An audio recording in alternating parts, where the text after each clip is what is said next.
यहाँ इस press conference में हमारे साथ Congress party, CPI, CPM, Bhakpa Male, Congress party और आरजेडी के सभी यहाँ नेता और प्रिंट इलेक्ट्रॉनिक मीडिया के हमारे जितने साथी हैं, सभी लोगों का स्वागत है। सबसे पहले मैं बड़ा विनम्रता से हाथ जोड़ करके, नतमस्तक हो करके बिहार की जनता को धन्यवाद देना चाहूँगा। और आप सब लोग जानते हैं कि चुनाव का फैसला आया है, जनता ने अपना फैसला सुनाया है और चुनाव आयोग ने अपना नतीजा सुनाया है। जनता का फैसला महागठबंधन के पक्ष में है, चुनाव आयोग का नतीजा एनडीए के पक्ष में है।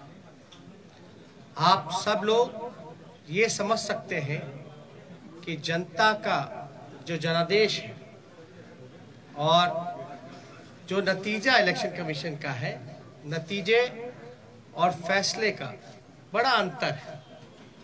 फैसला हमारे पक्ष में और नतीजा उनके पक्ष में। ये कोई बिहार में पहली ऐसी कोई घटना नहीं है। 2015 में महागठबंधन जब बना था तो वोट जो है, जनादेश जो है, वो महागठबंधन के पक्ष में था, लेकिन चोर दरवाजे से बीजेपी सरकार में आई, जो कि बीजेपी के जनता का जो आदेश था कि बीजेपी को विपक्ष में रहना। लेकिन बिहार के मुख्यमंत्री लालच में, लोभ में या डर के कारण, या आप कह सकते हैं बीजेपी ने हाईजैक कर लिया। बीजेपी की सरकार रही, कहा जाता है डबल इंजन की सरकार, लेकिन पूरे चुनाव में हम लोगों ने जो सही मुद्दा था, जो जनता का मुद्दा था, चाहे सरकारी नौकरी रोजगार के सवाल पे, गरीबी, भूखमरी, पलायन, मजदूर, किसान, शिक्षा, चिकित्सा, या आप कह सकते हैं नियोजित शिक्षकों की जो समान काम समान वेतन या स्वयं सहायता समूह के मानदेय की बात रही हो, नौकरी की बात रही हो, उसको लेकर के हम लोग बड़े सकारात्मक रूप से हम लोगों ने मुद्दा बनाया और मुझे खुशी है कि जनता ने हम लोगों का साथ दिया और उस मुद्दे पे चर्चा हुई। और मैं अभी भी कहना चाहता हूं कि देश का, बिहार का ही नहीं बल्कि देश का युवा, मजदूर, किसान, स्वयं सहायता समूह, जीविका दीदी हो, आंगनबाड़ी हो, आशा वर्कर हो, विकास मित्र हो, नियोजित शिक्षक हो, जो हमारे श्रमवीर रहे हो, आज सब लोगों में आक्रोश है। आक्रोश इस बात का, धन बल छल, धन बल छल। एक तरफ देश के प्रधानमंत्री, बहुत ही शक्तिशाली प्रधानमंत्री, और एक बिहार के मुख्यमंत्री, तमाम पूंजीपति एक तरफ रहे, जोड़ भाग गुना सब कुछ करने के बावजूद भी इस 31 साल के नौजवान को रोकने में नाकाम रहे। तब जाकर के जो बीजेपी का जो प्रकोष्ठ है, आप प्रकोष्ठ भली भांति समझ सकते हैं कि बीजेपी का प्रकोष्ठ कौन है। बीजेपी के प्रकोष्ठ ने जोड़ भाग गुना सब कुछ किया, फिर भी राष्ट्रीय जनता दल को सिंगल लार्जेस्ट पार्टी होने से रोक नहीं पाई। और महागठबंधन के सभी साथियों ने एकजुट होकर के हम लोगों ने मुद्दे की चुनाव पर हम लोग चुनाव लड़ने का काम किया। और आप जानते हैं कि ये मुद्दा, कुछ लोगों ने असमर्थता जताई कि नौकरी नहीं दी जा सकती, जो कि डबल इंजन का चेहरा है। जो लोग बड़े बड़े दावे करते थे कि चेहरे का कमाल है कि राष्ट्रीय जनता दल को हमने कहां से कहां पहुंचा दिया। आज देखिए उनका चेहरा तीसरी नंबर पे चले गए, तीसरी नंबर पर। नीतीश कुमार जी, साफ तौर पे ये समझ लें, भाजपा के लोग साफ तौर पे ये समझ लें, ये जो जनादेश है ये बदलाव का जनादेश है। अगर थोड़ी सी भी अंतरात्मा, नैतिकता नीतीश कुमार जी में बची होगी तो ये जो कुर्सी पर बैठने का जो शौक है, जोर तोड़ भाग गुना करके जो बैठने का शौक है, कहीं ना कहीं से उनको जनता के इस फैसले का सम्मान करते हुए कुर्सी से हट जाना चाहिए। और कुछ लोग भले ही कुर्सी पर बैठे, लेकिन महागठबंधन और हम लोग जनता के दिलों में बैठे हुए हैं। जनता, बिहार की जनता हम लोगों के साथ है। और बड़ा आश्चर्य की बात है, अभी तो हम लोग धन्यवाद यात्रा भी निकालेंगे, क्योंकि हमारा स्पष्ट मानना है कि हम जीते हैं, हम हारे नहीं हैं, हम जीते हैं। पहली बार देश के किसी विपक्ष ने एक एजेंडा सेट किया और ये जो नतीजा आया है ये हमारे पक्ष में फैसला है और नतीजा जो उनके पक्ष में। लेकिन क्या ये सवाल खड़ा होता है कि देश के खासतौर पे बेरोजगारी, जहां बिहार में 46.6% है, जहां मुख्यमंत्री असमर्थता जताते हैं कि नौकरी नहीं दे सकते, तो क्या बिहार का जनता रोजगार नहीं चाहता? बिहार का जनता सरकारी नौकरी नहीं चाहता? ये सवाल खड़ा करता है। और हम लोग तो धन्यवाद यात्रा में भी जल्दी ही जाएंगे, लेकिन सरकार में अगर जो लोग छल कपट धन बल के कारण जो लोग बैठ रहे हैं, उनसे हम कहना चाहते हैं कि 4 दिन की ही चांदनी है, लेकिन अगर 19 लाख रोजगार, समान काम वेतन नियोजित शिक्षकों को, स्वयं सहायता समूह को अगर मानदेय, शिक्षा चिकित्सा अगर नहीं सुधरी जनवरी तक के महीने पर, तो हम महागठबंधन के लोग बड़ा आंदोलन करने का काम करेंगे। दूसरा पहलू, कुछ लोग बड़ा कहेंगे कि हार गए तो लोग रो रहे। नहीं,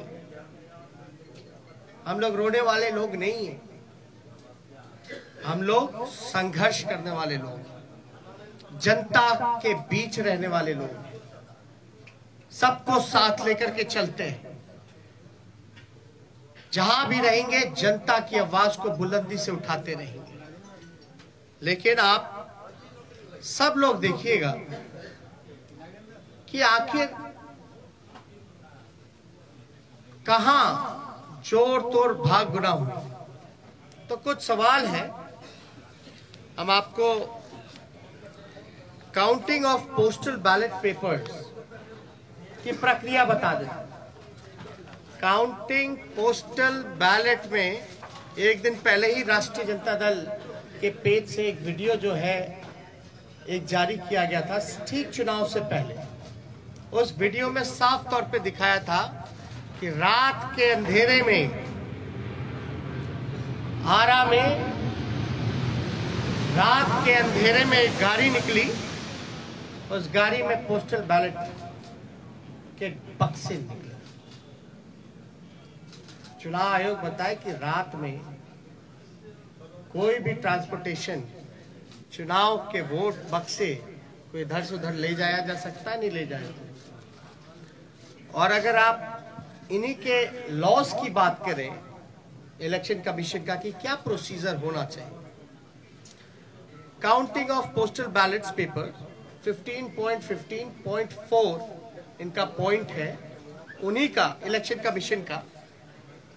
As per the requirement of Rule 54A of CE Rules 1961, the postal ballot shall be taken up for counting first at the returning officer's table.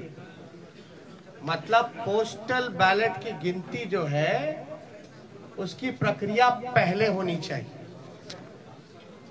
साफ तौर पे इसमें लिखा है। और under the law rule 54A of the conduct of the election rules 1961, the postal ballot papers are to be counted first.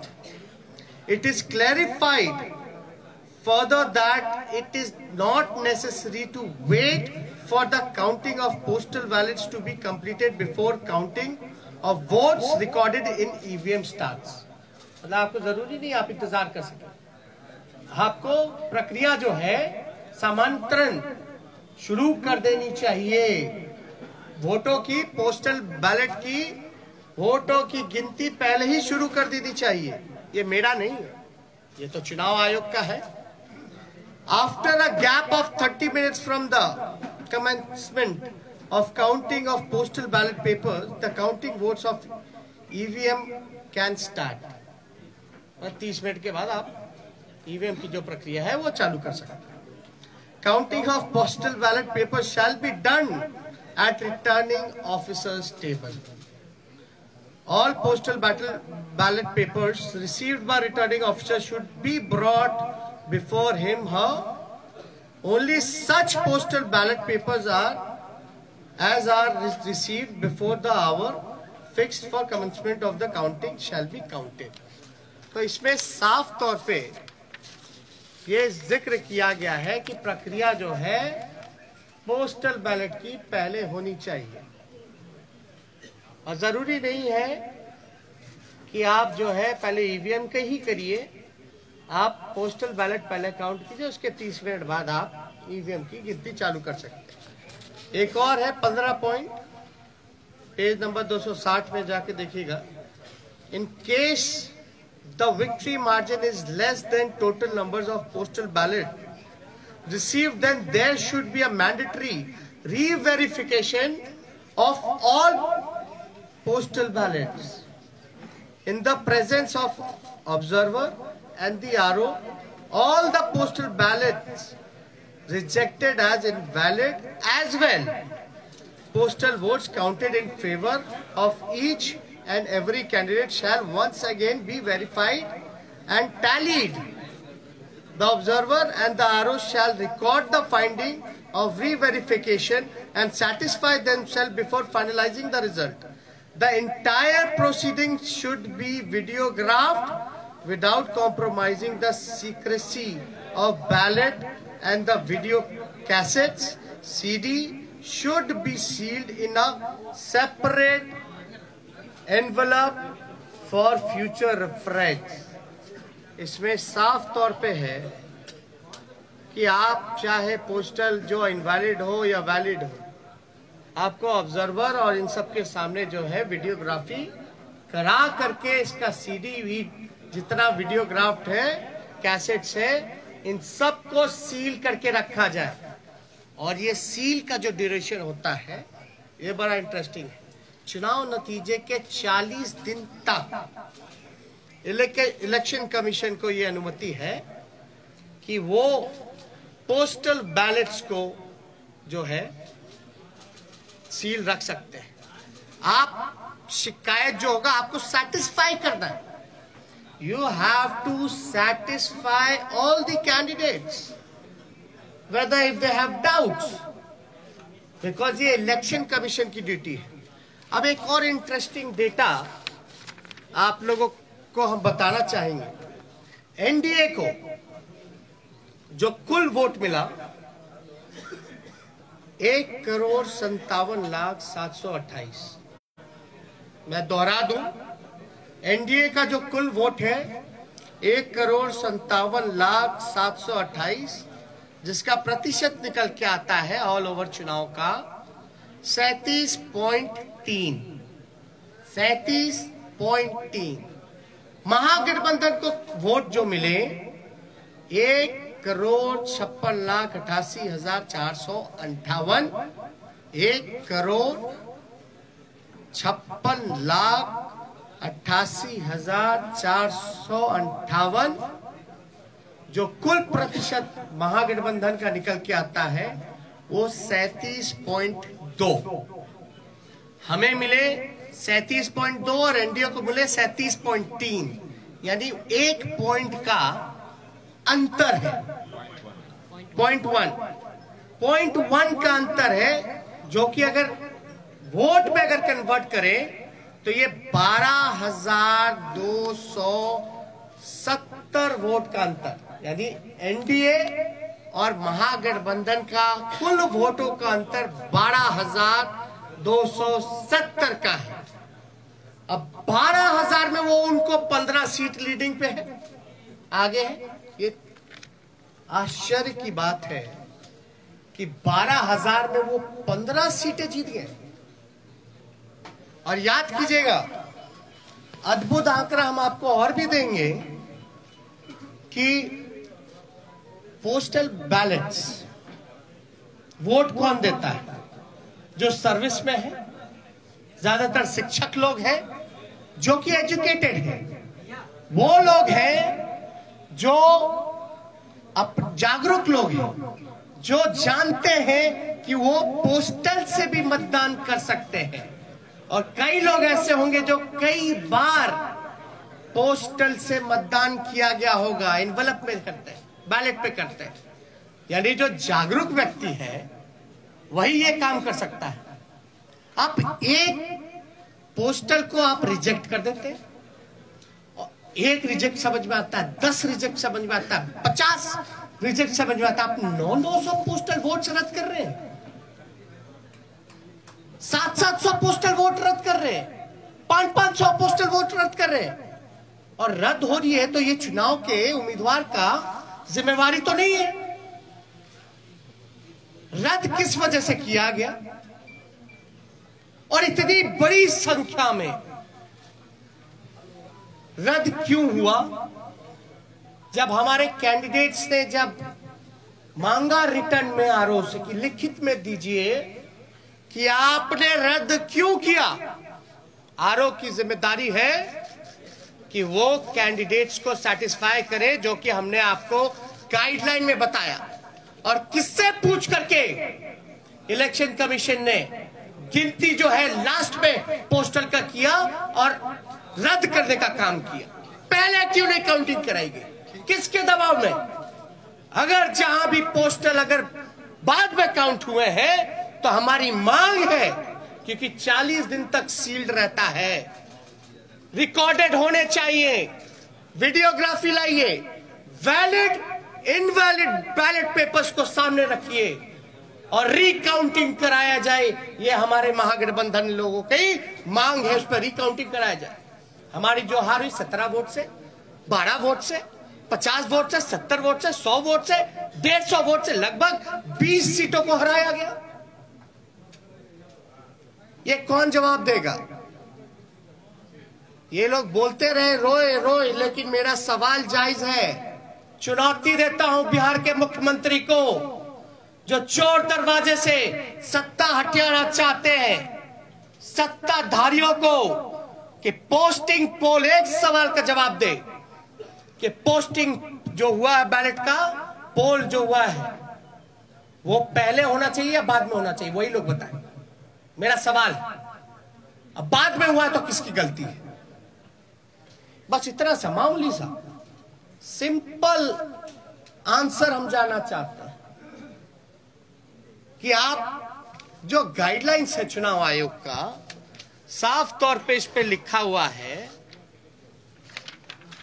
इस पे साफ तौर पे लिखा है 15.15.4 counting of postal ballot papers, इस पे साफ तौर पे लिखा है। बताएं अगर काउंटिंग कराने में क्यों नहीं करा रहे भाई? हम लोगों के कैंडिडेट डिमांड करते रह गए, लेकिन हमारी बात को सुना नहीं गया, हमारे उम्मीदवारों को सुना नहीं गया। लास्ट में कई जगह तो ऐसा हुआ, राघोपुर का ही हम बता दें, राघोपुर का हम अपना बता दें, 3 बजे तक प्रक्रिया पूरी कर ली गई, रात के 11 बजे सर्टिफिकेट मिल रहा, 11 बजे। मेरा तो 37,000 का डिफरेंस था, लेकिन जहां कम मार्जिन, जहां हम जीत रहे थे, वहां पोस्टल बैलेट 900 संख्या में, तो आप कराते क्यों भैया? जब रद्द ही करना है तो पोस्टल पे काउंट ही मत कर, वोट ही मत कराइए। अगर पोस्टल का अगर कोई वैल्यू नहीं है, रद्द ही करना है, तो आप वोट क्यों कराते हैं? काउंटिंग प्रक्रिया में क्यों जोड़ते हैं? या तो रिकाउंटिंग कराइए, आपके पास तो पूरा दस्तावेज, सब दूध का दूध, पानी का पानी हो जाएगा, पता चल जाएगा कौन किसके दबाव में काम कर रहा है, किसके इशारे पे काम कर रहा है। तो ये कई जगह तो सर्टिफिकेट दे करके छीनने का प्रयास किया गया। अब आप बताइए, हम सबूत कहां से लाए? ना मोबाइल ले जाने दिया जाता है, मोबाइल ले जाने दिया जाता तो सब पता चल जाता, ना किसी को प्रवेश किया करने दिया जाता है। हमको तो छोड़ दिए, मीडिया के लोगों को भी प्रवेश नहीं करने दिया जाता है, और लोग कह रहे हैं कि सबूत ला। कहां से लाए सबूत? सबूत तो वहीं से आएगा ना जब आप इसकी रिकॉर्डिंग निकालिएगा, सीसीटीवी की, वीडियोग्राफी की। बैलेट इनवैलिड जो क्यों निकाल के दिखाओ ना जनता को। क्या जिनका रद्द किया गया वोट, क्या तो आप वोटर मानते ही नहीं है? अगर रद्द हुआ तो क्या प्रक्रिया है कि वो फिर से पूर्ण मतदान करे? चुनाव आयोग के लिए तो एक एक वोट का महत्व है ना। लोकतंत्र में आप 900 वोट पोस्टल बैलेट का रद्द कर दीजिएगा एक कॉन्स्टिट्यूएंसी में, और वो भी एजुकेटेड जागरूक वोटर्स का, जो सर्विस में है, उनके वोट के मान नहीं होगा, तो भाई सवाल तो बनता है। क्योंकि ये लोकतंत्र बचाने की लड़ाई है, और लोकतंत्र कैसे बचे? और एक वोट से हार भी होती है, जीत भी होती है। लेकिन आप देख रहे होंगे ना, चेहरे का चमक कहां चला गया? तीसरे नंबर पर। अब तक सामने नहीं आए, फिर क्वारंटाइन हो गया, फिर क्वारंटाइन हो गया। अरे भैया, अंतरात्मा जगाइए। नैतिकता, सिद्धांत, नीति, विचार सब धूमिल आपने कर लिया। अब आपने तो खुद कहा संन्यास लेने की बात। संन्यास लेने का काम कर रहे हैं तो कम से कम आखिरी के क्षण दिनों में काली अपने मुंह पे मत पुतवा करके जाइए। काली अपने मुंह पर या जनता का हाय लेकर के अपने राजनीतिक सफर का अंत मत कीजिए नीतीश जी। अंतरात्मा जगाइए। इसलिए हम सब लोगों को लगा कि ये प्रेस कॉन्फ्रेंस करना, और मैं पुनः बिहार को धन्यवाद दूंगा, धन्यवाद यात्रा करूंगा। भले ही छल कपट से कुर्सी पे ना बैठ पाए, लेकिन जो लोगों ने अपने दिलों में बैठाया है, इसके लिए हम जरूर जनता को धन्यवाद देंगे। और हमारा मानना है महागठबंधन की जीत हुई है, डबल इंजन की हार हुई है, जनता हमारे साथ है। और कुछ प्रकोष्ठ के लोग जो नतीजा, फैसला नहीं, जिन्होंने नतीजा सुनाया, वो भी तो किसी के दबाव में काम कर। तो इसलिए ज्यादा कुछ ना कह के, अगर आप लोगों का कोई सवाल हो तो उसका जवाब देना चाहिए। एक मिनट, सवाल बहुत संगठित तरीके से पूछेगा, एक पर एक। हाँ, अब आप पूछिए। क्या महागठबंधन बिहार में फिर से सरकार बनाने की कोई कोशिश करेगी? कहीं से उम्मीद वैसी है, या फिर और कोई आंकड़ों के द्वारा सरकार बनाने की कोई कोशिश होगी? देखिए, हमने साफ तौर पे बोला, ये मैंडेट जो है बदलाव का मैंडेट है। ये जनादेश जनता ने बदलाव के लिए दिया। तो जो लोग बदलाव के साथ हैं, इन चीजों को समझेंगे, तो जरूर वो अपना फैसला लेंगे। क्या आरजेडी इस कोशिश में है कि जो छोटे दल को साथ में लिया जाए? अभी आपको हमने तो साफ तौर पे बोला कि ये जनादेश जो है बदलाव का है। ये उनके ऊपर है कि वो जनता के साथ, इस फैसले के साथ रहते हैं नहीं रहते। इधर से एक सवाल। तेजस्वी जी, कांग्रेस को 70 सीटें आरजेडी ने दी, महागठबंधन में 70 सीटें मिली, 19 सीटें वो केवल जीते। उनके ही नेता कह रहे हैं कि हमारी वजह से तेजस्वी की सरकार नहीं बन पाई। आपका क्या रिएक्शन है इस पर? क्या आपको मलाल है कि आपने कांग्रेस को 70 सीटें दे दी? पहली बात, महागठबंधन हम लोग मजबूती के साथ चुनाव लड़े। हम लोग एक दूसरे के साथ मजबूती के साथ खड़े हैं। कौन क्या कहता है ये विश्लेषण का समय नहीं है। अभी जो बात है, ये समय है कि हमको जो हराने का प्रयास किया जा रहा है, जो हमने सिंपल सा सवाल पूछा है कि जो रद्द हुए हैं क्यों हुए हैं, प्रक्रिया उसकी शुरुआत की थी, अंत में आपने ये क्यों किया, आपने रिटर्न में लिख करके क्यों नहीं दिया। मेरा अभी भी मानना है कि लगभग ऐसे 20 सीटें जो हैं हम लोगों को हराया गया है। एक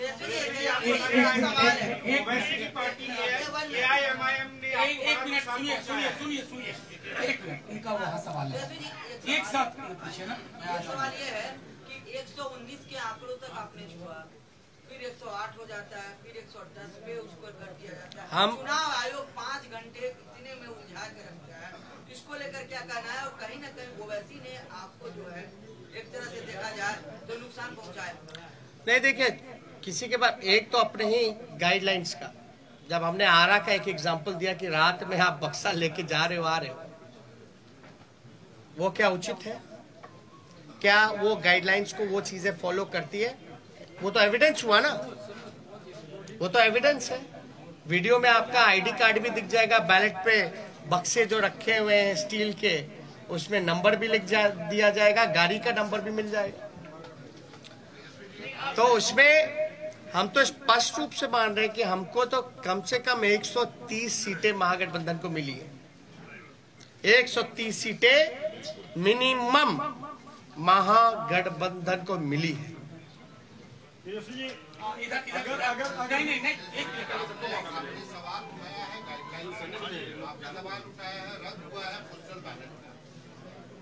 गठबंधन आज की तारीख में जब सरकार नहीं बनी है बिहार में, अभी तक फॉर्मल नहीं हुआ है, गठबंधन इलेक्शन कमीशन को डॉक में लेने के लिए, you are putting the election commission on the dock.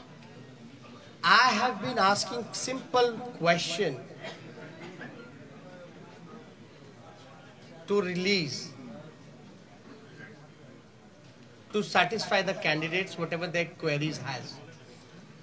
That's it. If they will not satisfy the candidates, then we might go to the court.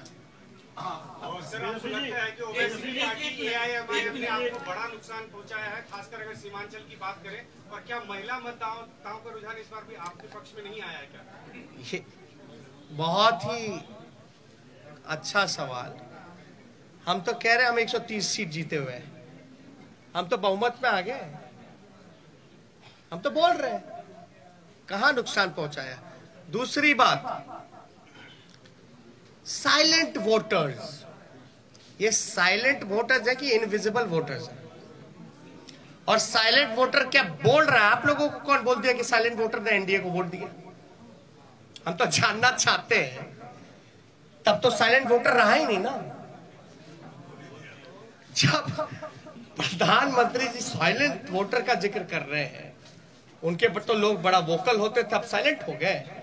और साइलेंट हो गए तो प्रधानमंत्री जी को कान में जाके बोल दिया गया। जब बोल ही दिया तो साइलेंट कहां रह गए? ये साइलेंट वोटर थे ही नहीं। ये साइलेंट वही है जो इनविजिबल वोटर है, जो कि बीजेपी के प्रकोष्ठ है।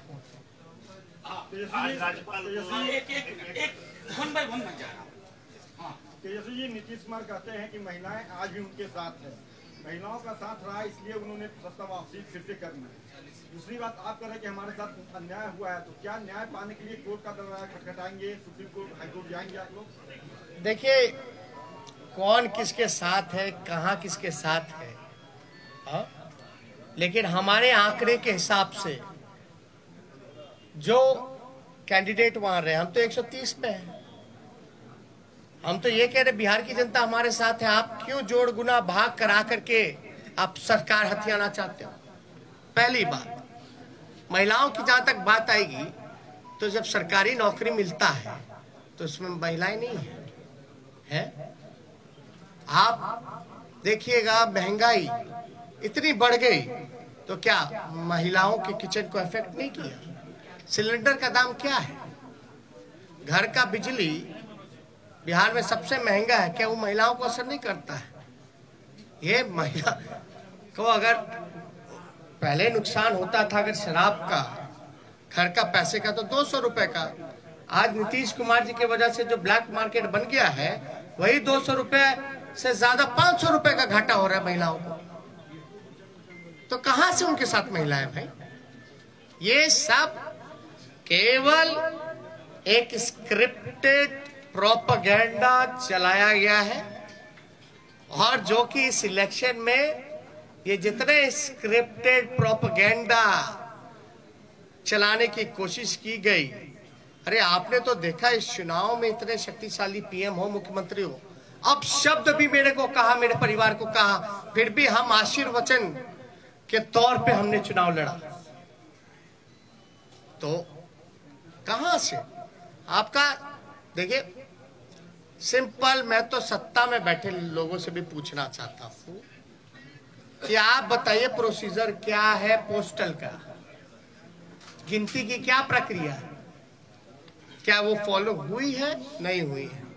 अगर हुई नहीं हुई जो भी छोड़िए अलग बात, या हमारे जो उम्मीदवार रहे अगर वो कोई क्वेरी इलेक्शन कमीशन को उस समय पूछ रहे थे तो उस समय इनकार क्यों किया गया, लिखित तौर पे क्यों नहीं दिया गया?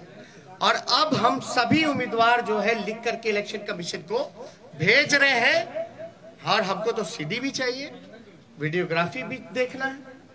इससे पहले कि मैं अगला सवाल तेजस्वी जी के लिए लूं, मैं एक चीज और उसमें जोड़ देना चाहता हूं। इस बार सबसे बड़ा पोस्टल बैलेट का आधार था नियोजित शिक्षकों की। बिहार सरकार और उसके मुखिया को मालूम था कि ये पूरी की पूरी नियोजित शिक्षकों का समुदाय शिफ्ट कर गया है, इसलिए इनवैलिड करने की कोशिश हुई, और वो सब चीजें हम एविडेंस के तौर पर मांगेंगे और इनके जीते हुए लोग हारेंगे।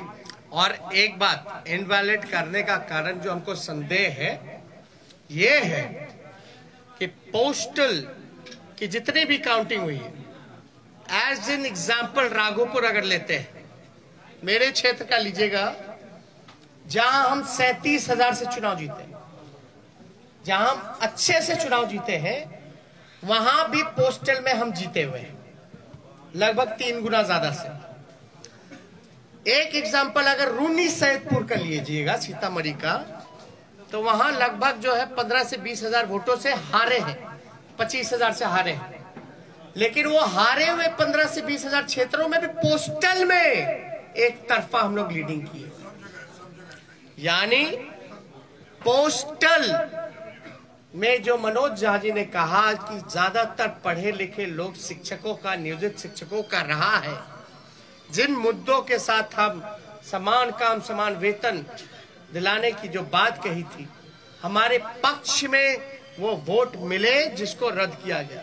और ध्यान से, आरा वाला भी पोस्टल बैलेट का ही बक्सा था रात का, तो एक जगह का पकड़ाया, लेकिन रात के अंधेरे में क्या क्या खेल हुआ, ये तो आंकड़ा जो है हम लोग डिमांड कर रहे हैं आयोग से। एक आखिरी सवाल। एक मिनट। अरे नहीं ऐसे वो हाथ पहले से राजभवन गए थे और उनसे जब सवाल किया गया कि विपक्ष जो आरोप लगा रहा है उस पर क्या कहना है उनका, उन्होंने कहा कि हमने विपक्ष को कहा है। अरे भैया भाई सुनिए, समझ गए आप। एक मिनट, गवर्नर चुनाव लड़ रहे थे क्या? नहीं, एक मिनट बात सुनिए। गवर्नर चुनाव लड़ रहे थे क्या? चुनाव कौन लड़ रहा था? कैंडिडेट। इस गाइडलाइन में क्या लिखा है इलेक्शन कमीशन का? किसको सेटिस्फाई करता है, गवर्नर को कि कैंडिडेट को? क्या सीडी दिखाए हैं क्या? दे मीडिया को दे दे। अरे मीडिया को दे दे, सब देखे ना। Thank you. आपने चिन्हित किए जिसमें गड़बड़ी की गई है, उसमें आपकी कितनी है और कांग्रेस की कितनी है? वो लिस्ट हम लोग दे देंगे, उसमें कोई वो नहीं है। और अब मैं इस प्रेस कॉन्फ्रेंस की समाप्ति की घोषणा करता हूँ। शुक्रिया। क्या महागठबंधन वीआईपी और हम पार्टी के संपर्क में है? लेट से आया। हमने पहले ही इसका जवाब दे दिया है कि ये जनादेश बदलाव का है और फैसला उनको लेना है कि जनता के फैसले के साथ है कि नहीं। शुक्रिया तमाम साथियों।